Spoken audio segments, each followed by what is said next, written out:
नमस्कार दोस्तों, आप सभी का हार्दिक स्वागत है पीएमसी हिंदी की परिवर्तन श्रृंखला में।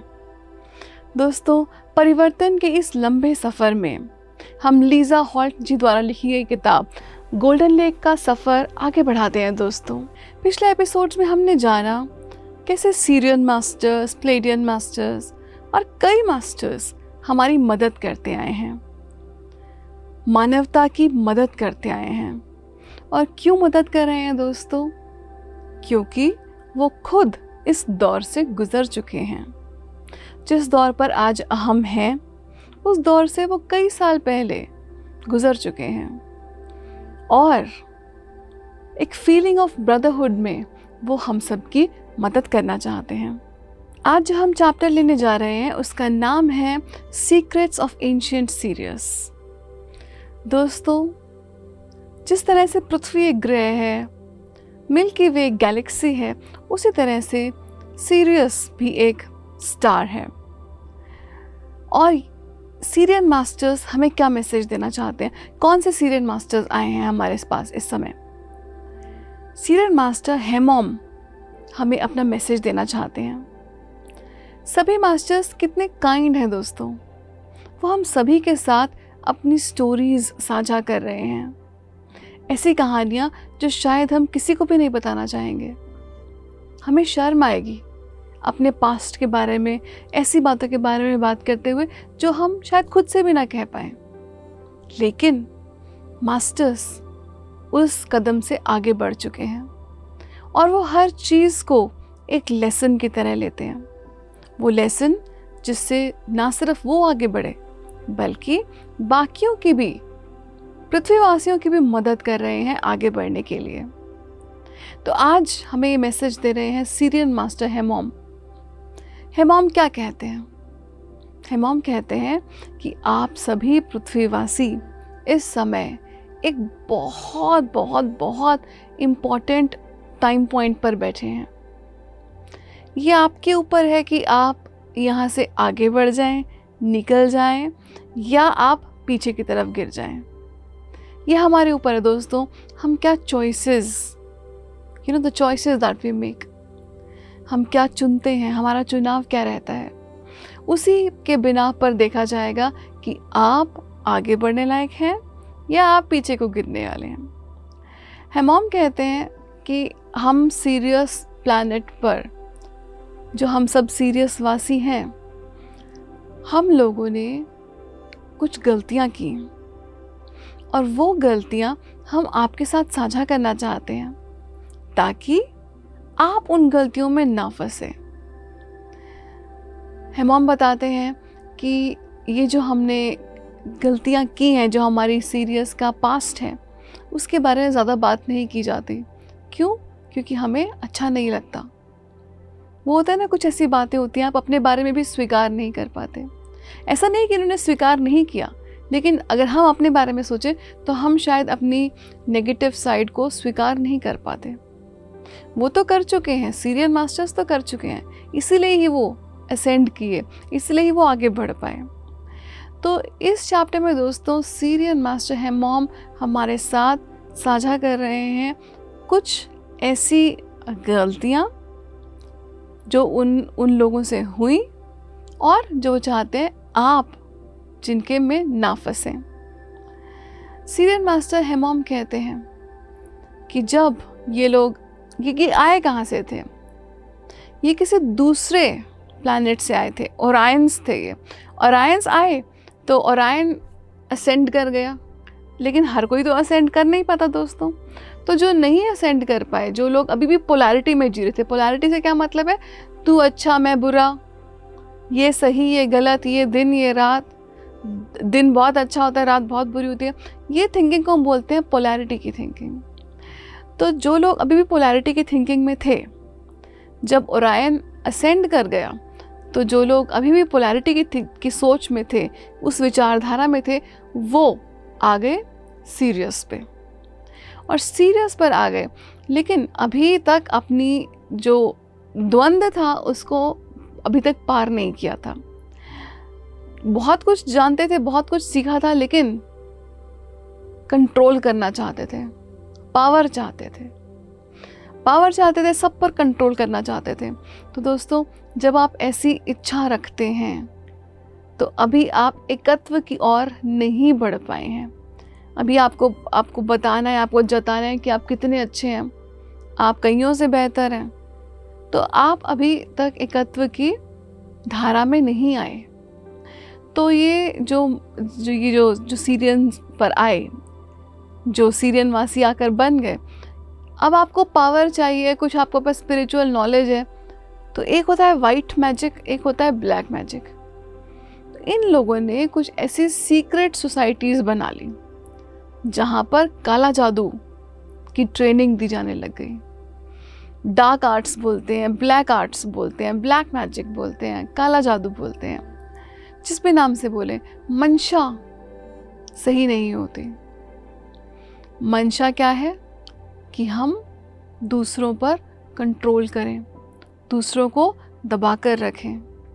इस मंशा के साथ दोस्तों आप बहुत आगे तक नहीं जा सकते। कहीं ना कहीं आप पीछे को गिर जाएंगे, क्योंकि यूनिवर्स जो है, जो पूरा ब्रह्मांड जो है, उसमें जो इस समय धारा चल रही है वो एकत्व की धारा है, असेंशन की धारा है। और सिर्फ हम ही नहीं असेंड करे, पूरा यूनिवर्स साथ साथ असेंड कर रहा है, पूरा ब्रह्मांड ऊपर ऊर्ध्वगामी स्थिति में है। तो हम उसके विरुद्ध नहीं जा सकते। हम जब सभी ऊर्ध्वगामी स्थिति में है तो हमें भी ऊर्ध्वगामी स्थिति में होना है।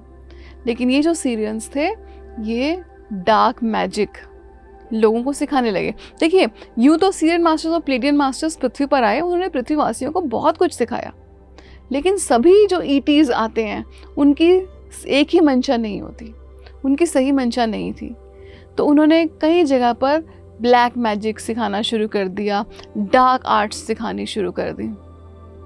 वो अभी भी हेमॉम बोलते हैं कि पृथ्वी के कई जगहों पर अभी भी वो सब हो रहा है। ये जो काला जादू है, ये सीक्रेट सोसाइटीज़ हैं, वो सब हो रहा है अभी भी पृथ्वी पर। तो हमारे लिए क्या मैसेज है दोस्तों? हमारे लिए मैसेज है कि हमें ये पोलैरिटी में नहीं जीना, पोलैरिटी से हमको बाहर निकलना है।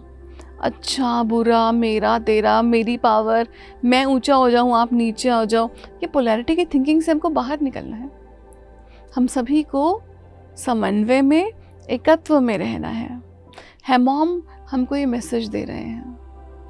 एक और बात बहुत इंटरेस्टिंग बताते हैं हेमॉम कि हमारे देखिए, अगर आपने कभी यिंग यांग का साइन देखा हो, चाइनीज़ यिंग यांग से होता है, तो यिन यांग का आपने साइन देखा हो, उसमें एक डार्क साइड होती है, एक वाइट साइड होती है। लेकिन डार्क जो है वो वाइट पर हावी नहीं होता, और जो वाइट है वो भी डार्क पर हावी नहीं होता। वो दोनों बस उस स्थिति में रहते हैं, दे जस्ट बी। जैसे हैं वो ऐसे ही, ऐसे कुछ शेप रहती है, ऐसी स्थिति में दोनों रहते हैं। तो हमको भी ये पॉइंट पर दोस्तों आना सीखना होगा, जिस पॉइंट को बोलते हैं हमको भी अपनी लाइट को और डार्क को दोनों को एक्सेप्ट करना होगा। आपकी जो रोशनी है, आपकी जो डार्क साइड है, उस आपको दोनों को एक्सेप्ट करना होगा। देखिए, अभी तक हम क्या करते हैं, हमको तो अच्छा नहीं लगता जब कुछ हमारी लाइफ में अच्छा ना हो रहा हो, कुछ गड़बड़ हो रही हो, कोई हम पे चिल्ला रहा हो, कोई हमारी लाइफ में रिश्ते गड़बड़ हो रहे हो, ये हमको अच्छा थोड़ा ना लगता। हमको सभी को सुख पसंद है। लेकिन ये बात हमेशा याद रखिएगा दोस्तों, जब आप हमेशा सुख में रहते हैं, आपकी उतनी ग्रोथ नहीं होती। तो आप दोनों चीज़ों को आप अपने गले से लगाते हैं, चाहे वो प्रकाश हो, चाहे वो अंधकार हो, चाहे वो लाइट हो, चाहे वो डार्क हो। हम क्या करते हैं, इंसान की क्या फितरत है, इंसान की फितरत है कि अच्छा तो ठीक है, बुरा है उसको दबा दो। जो आपको अच्छा नहीं लगता, गुस्सा आया दबा दो, घृणा उठी दबा दो। दबाना नहीं है दोस्तों, स्वीकार करना है, स्वीकार भाव रखना है। जो है, जहाँ है, जैसा है, ठीक है, शुभ है। जब आप इस तरह रहने की प्रैक्टिस करते हैं दोस्तों, हर चीज़ एक प्रैक्टिस है। आप सोचें, कई लोग सोचते हैं अरे नहीं मुझे तो गुस्सा नहीं करना, इतना ज़ोर से मुझे गुस्सा आ गया, मैं तो बिल्कुल फेलियर हूँ। नहीं, कम से कम अब आपको ये एहसास है कि ऐसी कोई चीज़ कि मैंने ये गलत सोचा, मैंने ये गलत किया, मुझे आगे से ऐसा नहीं करना, मैं क्या करूँ कि मैं ठीक हो जाऊँ। तो ये है आप जिसमें आप अपनी डार्क साइड को भी इंटीग्रेट कर लेते हैं, उसको समन्वय कर लेते हैं। चाहे वो प्रकाश हो, चाहे वो अंधकार हो, आप उन दोनों का समन्वय कर लेते हैं। तो ये जो लाइट है या ये जो डार्कनेस है, इन दोनों को एक दूसरे पर हावी नहीं होने देना। हमने स्वीकार करना है। हमारा भाव स्वीकार का भाव रहेगा। प्रकाश की अपनी खूबसूरती है, अंधकार की अपनी खूबसूरती है। प्रकाश का अपना सुख है, अंधकार की अपनी फीलिंग है। तो इस तरह से हमें दोनों के साथ ही रहना है, साथ ही चलना है। तो दोस्तों, हमें किस स्थिति में रहना है? हमको पैराडॉक्स में रहना है, जिसको हम समभाव भी बोल सकते हैं। सुख आए तो भी ठीक, दुख आए तो भी ठीक, दिन हो तो भी ठीक, रात हो तो भी ठीक, बहुत ऐशो आराम पैसा हो तो भी ठीक, सब कुछ चला जाए तो भी ठीक। ये आपका पॉइंट है पैराडॉक्स का। ये भी सही, वो भी सही, कुछ गलत तो है ही नहीं। इसी को हम एक्सेप्टेंस का भाव भी बोलते हैं, इसी को हम समन्वय भी बोलते हैं, इसी को हम समभाव में रहना भी बोलते हैं कि जो भी है वो ठीक है। आप प्रकृति के अगेंस्ट नहीं जा सकते दोस्तों। इसी प्रकृति ने दिन बनाया है, इसी प्रकृति ने रात बनाई है, इसी प्रकृति ने प्रेम बनाया है, और यही इसी की एक फॉर्म घृणा है, इसी की एक फॉर्म जो भी आपको नेगेटिव इमोशंस आते हैं, वो सभी कुछ तो हैं, बस उनको रहने दीजिए। हमें लड़ना नहीं है।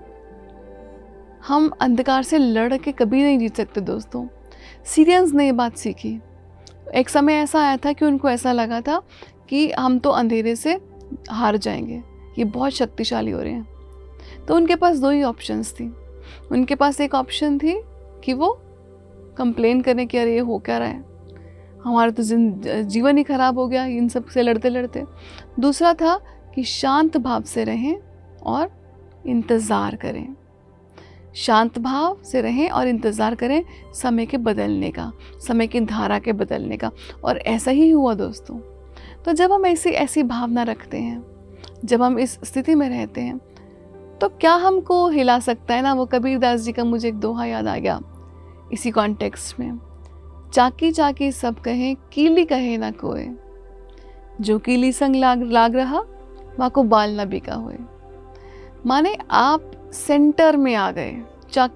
जो कील है चक्की का, जो दाने उस कील के साथ लग जाते हैं, वो दाने बिल्कुल सही रहते हैं, उनका कुछ नहीं होता। क्यों? क्योंकि सेंटर्ड हो गए। दोस्तों, यही है समभाव, यही है जिसको बुद्ध बोलते थे मध्य मार्ग। मध्य मार्ग पर चलने का मतलब है कि आप जैसे एक ब्लेड की एज के ऊपर बैठे हुए हैं। जरा सा हिलेंगे तो कटना शुरू हो जाएंगे। बस जिस स्थिति में बैठे हैं उस स्थिति में बस बैठे रहिए। जज मत कीजिए, घृणा मत कीजिए, कुछ भी एक्सेस में मत कीजिए, और हर चीज़ को एक्सेप्ट करते जाइए। ये दोस्तों, ये फॉर्मूला जो आज हमको इतने आसानी से मिल रहा है, मास्टर्स को हमको ये फॉर्मूला देने में आप सोच सकते हैं कितने कितने कितने जन्म लग गए होंगे, कितनी साधना लगी होगी, जो आज आपके सामने छोटे छोटे सूत्रों की फॉर्म में है। जज मत करो, दिखने में कितना छोटा है। मध्य मार्ग पर चलो, दिखने में कितना छोटा है, लेकिन इस तक पहुंचने में उनको कितने वर्ष लग गए होंगे, कितनी साधना लग गई होगी, ये हम सोच भी नहीं सकते दोस्तों। तो हम हर चीज़ को हम पैराडॉक्सिकल थिंकिंग की आदत डालने, कहीं भी एक्सट्रीम में मत जाइए, ये बिल्कुल सही है वो बिल्कुल गलत है, ऐसा कुछ होता ही नहीं है दोस्तों। मेरी बहन बिल्कुल ठीक है, उसका पति बिल्कुल गलत है। ऐसा कुछ नहीं होता दोस्तों। कोई भी पूरी तरह से सही नहीं है, कोई भी पूरी तरह से गलत नहीं है। हर किसी में अपनी लाइट साइड है और हर किसी में अपनी डार्क साइड है।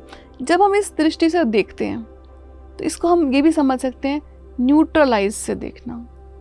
किसी भी सिचुएशन को हम एक बैगेज के साथ ना देखें कि नहीं ये तो मेरा भाई है तो ये बिल्कुल सही है,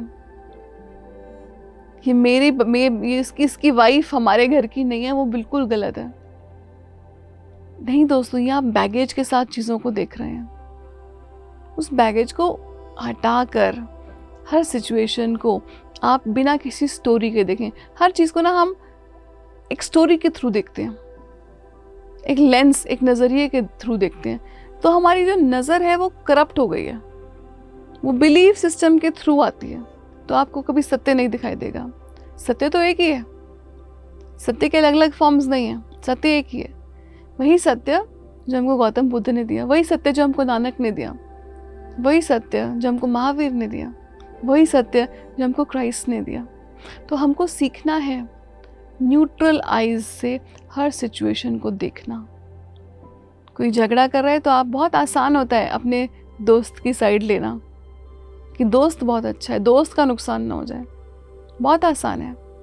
लेकिन आपकी परीक्षा है कि क्या आप उस सिचुएशन को भी समभाव से देख पाते हैं। आपने प्रेमचंद की वो कहानी सुनी होगी, दो बैलों वाली। तो उसमें जो सरपंच बनाया जाता है जिसको, उसका काम होता है, वो है तो दोस्त, लेकिन दोस्त की तरह तो वो अपना डिसीजन नहीं दे सकता ना। पंच होना कोई छोटी बात नहीं है। तो न्यूट्रल आंखों से देखना, बिना किसी बैगेज के देखना। ये सीरियल मास्टर हमें बार बार बोल रहे हैं, मध्यम मार्ग पर चलो, किसी भी चीज़ में एक्सट्रीम मत करो और हर सिचुएशन को बिना अपनी इमोशन के देखो। आप न्यूट्रलाइज से देख रहे हैं मतलब आप उसके साथ इमोशनल नहीं हो रहे, बस जो है उसको आप उसी तरह से देखते हैं। यह आसान बात नहीं है दोस्तों, लेकिन ऐसी क्या चीज़ है जिसको कि हम साधने की कोशिश करें और हम ना साध पाएँ। आपने जब ध्यान शुरू किया था आप सोच भी नहीं सकते थे कि आप अपनी सांसों के साथ रहकर बैठकर इतनी देर बैठ सकते हैं, एक होकर इतनी देर बैठ सकते हैं। आपने ऐसा सोचा भी नहीं था, लेकिन आप ऐसा कर पाए। कैसे कर पाए? साधने से, साधते साधते बात बन जाती है। तो ये सीरियल मास्टर हमको मैसेज दे रहे हैं। मॉम मास्टर है, मॉम कुछ प्रश्नों का उत्तर देते हैं। और जो मैं आपके साथ प्रश्न साझा कर रही हूँ कि एक मेरी टीचर थी, उससे मुझे बहुत अच्छी लगती थी, लेकिन फिर वो चैनलिंग भी करती थी, फिर उसके बाद उसने मुझे छोड़ दिया। तो मुझे बहुत दुख है इस बात का। मेरे दिल में ऐसा लगता है कि कोई जगह खाली हो गई है। तो सीरियल मास्टर हेमॉम बोलते हैं कि इंसान को एक अबैंडनमेंट दोस्तों आप समझते हैं ना, जैसे आपको कोई छोड़कर चला जाए, तो वो एक हमारे अंदर एक वूंड है अबैंडनमेंट का। हमको भी तो गॉड ने छोड़ा था एक पॉइंट ऑफ टाइम पे, हम भी तो सोर्स के साथ रहते थे, फिर हमको भी तो छोड़ के अलग कर दिया था। तो ये हम सबके अंदर ये जख्म है, ये वूंड है। तो सीरियल मास्टर हेमॉम कहते हैं कि आप अपने इन वूंड से भागिए मत, जख्म है उसको देखिए, उसके साथ बैठिए। देखिए दोस्तों, जैसे फॉर एग्जांपल कोई एक रिलेशनशिप में होता है, किसी का ब्रेकअप हो जाए तो क्या टेंडेंसी रहती है, एक आपके अंदर भी तो एक होल हो जाता है उस पॉइंट पर। तो आपकी कुछ लोग क्या करते हैं कि उसी समय एक नई रिलेशनशिप बना लेते हैं, उस जगह को, खाली जगह को भरने के लिए। लेकिन सीरियल मास्टर हेमॉम कहते हैं ऐसा ना कीजिए। आपका जो वूंड है, आपके अंदर जो जख्म है, अबैंडनमेंट का जख्म है, इसके साथ पूरी तरह रहिए। देखिए कहाँ तकलीफ़ हो रही है, आपका शरीर आपको बताएगा आपको कहाँ तकलीफ़ होती है, कहाँ पर वो आपने अबैंडनमेंट का वूंड, वो जख्म आपने अपने अंदर भर रखा है। और आप उसको अटेंड कीजिए, उसको प्यार से देखिए। जज मत कीजिए कि अरे मैंने कैसी टीचर को चुन लिया, अरे मैं तो हमेशा ही गलत फैसले लेता हूँ या लेती हूँ। नहीं, जज मत कीजिए, बस देखिए, प्यार से आंखें बंद करके देखिए उस जख्म को, उस खाली जगह को, और फिर इंतज़ार कीजिए। आपकी लाइफ में उस परफेक्ट टीचर के आने का जो आपको छोड़कर नहीं जाएगा, जो आपको आपके साथ बहुत ज्ञान साझा करेगा। दोस्तों, जब भी हम किसी को अपना गुरु मानते हैं, हमको ऐसा लगता है कि ये सुपीरियर है, हम इन्फीरियर हैं। कुछ टीचर भी बोलते हैं कि मैं बहुत ग्रेट हूँ, मैं बहुत महान हूँ, मेरे जैसा कोई नहीं है। ऐसे टीचर से तो हमें 10 कदम पीछे हो जाना चाहिए। टीचर और आप में जो फ़र्क है वो क्वालिटी का नहीं है, आप भी वही हैं जो वो है, हाँ, लेकिन उसको थोड़ा ज्ञान आपसे ज़्यादा है। जो आज जहाँ पर वो है वहाँ कल आप भी हो सकते हैं। तो किसी को भी सुपीरियॉरिटी और इन्फीरियॉरिटी कॉम्प्लेक्स से मत देखिए। आप सिर्फ सबको न्यूट्रल आंखों से देखिए और अपने ज़ख्म को देखना शुरू कीजिए, उस अबैंडनमेंट वूंड को देखना शुरू कीजिए। उसी से देखने मात्र से ही आपके अंदर के जो वुंड्स हैं वो भरने शुरू हो जाते हैं। दोस्तों, सीरियन मास्टर हेमॉम की इन इतनी सुंदर टीचिंग्स को हम अपने जीवन में उतारें, देखना शुरू कर दें, साक्षी भाव, विटनेस कॉन्शियसनेस में आना शुरू कर दीजिए और तब आप पाएंगे आपका जीवन बहुत खूबसूरत हो जाएगा और आप अपने ज़ख्मों से ऊपर जा पाएंगे, आप हील कर पाएंगे। आज के लिए इतना ही दोस्तों, अगले एपिसोड में फिर मुलाकात होगी। धन्यवाद। Love and light.